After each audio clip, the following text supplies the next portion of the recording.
Alors, je suis Nadine Bresse, je suis conseillère municipale déléguée chargée des relations avec les partenaires institutionnels et des recherches de subventions. Je suis issue de la fonction publique. J'ai passé toute ma carrière dans la fonction publique d'État et les collectivités territoriales. J'ai été DGS dans cette mairie pendant une quinzaine d'années. Et j'ai terminé ma carrière à Marne-et-Gondoire dans l'équipe de direction générale en 2019. Donc Marcelin Prud'homme, alors je suis arrivé le 15 octobre en mairie de Lagny-sur-Marne et précédemment, pendant un peu plus de 17 ans, j'étais en fonction publique d'État au sein de l'Institut national de l'information géographique et forestière et plus particulièrement sur les 5 dernières années au sein d'une école d'ingénieurs, l'ENSG Géomatique à Champs-sur-Marne.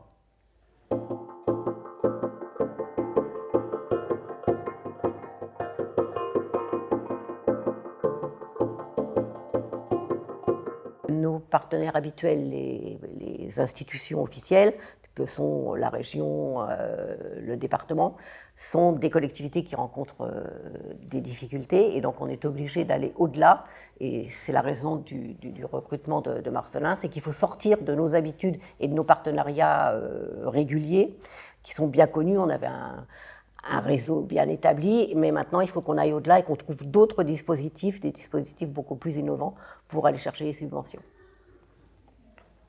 Alors pour être un petit peu plus dans les détails peut-être, depuis mon arrivée il y a 5-6 semaines, je me suis attelé déjà à un tour d'horizon assez exhaustif de l'ensemble des services. Donc auprès des collègues, voilà, faire remonter les besoins, identifier les subventions, les financements que la mairie de Lagny a déjà l'habitude d'aller solliciter, identifier d'autres, des nouveaux dispositifs, des dispositifs supplémentaires sur lesquels on tâchera de se positionner dès 2025. Et puis, bien sûr,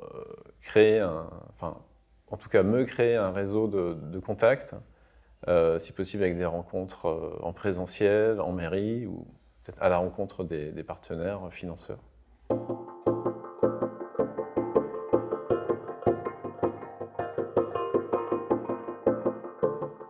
Alors de manière très concrète, la plupart des financeurs disposent de leur site internet, de leur portail, de leur guichet pour candidater. Département, région, État, Union européenne.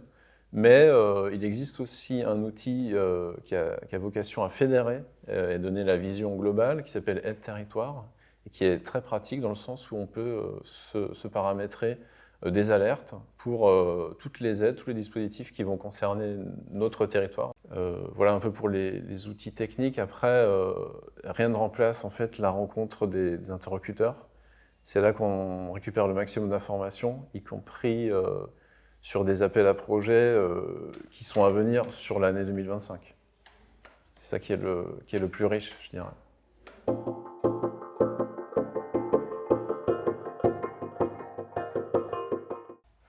Alors on s'est répartis les rôles, même si on travaille vraiment de façon très, très concertée. Marcelin, lui, va chercher un peu tous les dispositifs. Déjà, on part des projets qui sont essentiels pour la ville. On a une PPI et puis on a bien évidemment la connaissance un petit peu de ce qui est projeté dans les grands travaux à venir. Donc moi, j'identifie en partant des priorités de mes collègues élus, des directives qui ont été données par monsieur le maire, des nouvelles caractéristiques que l'on doit appliquer sur les dossiers et notamment de tout ce qui est écologie, transition écologique, énergie renouvelable. Enfin, ça, ce sont des nouveaux critères en fait, qu'on a intégrés dans nos recherches de subventions.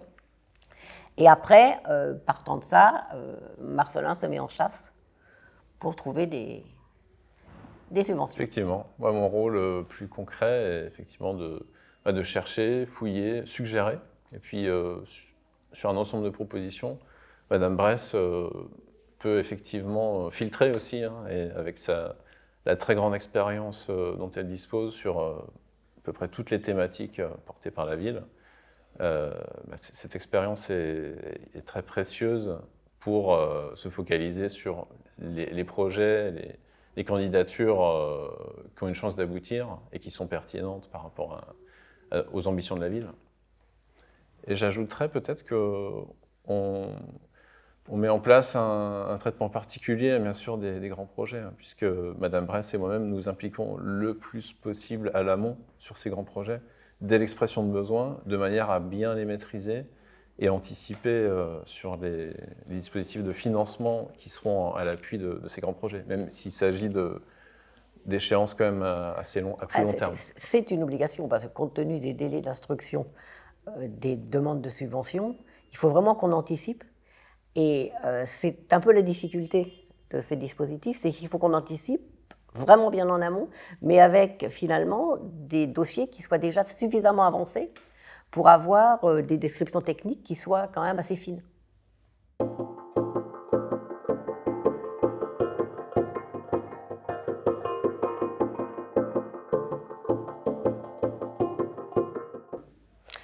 Alors, les derniers gros projets pour lesquels on a obtenu des beaux partenariats financiers, ce sont les tennis et l'aviron.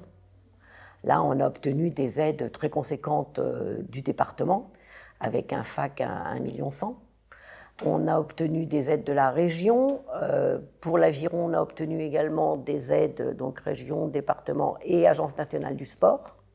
Donc on a vraiment mobilisé, ce sont des projets importants, mais pour lesquels on a quand même réuni un pourcentage important de subventions.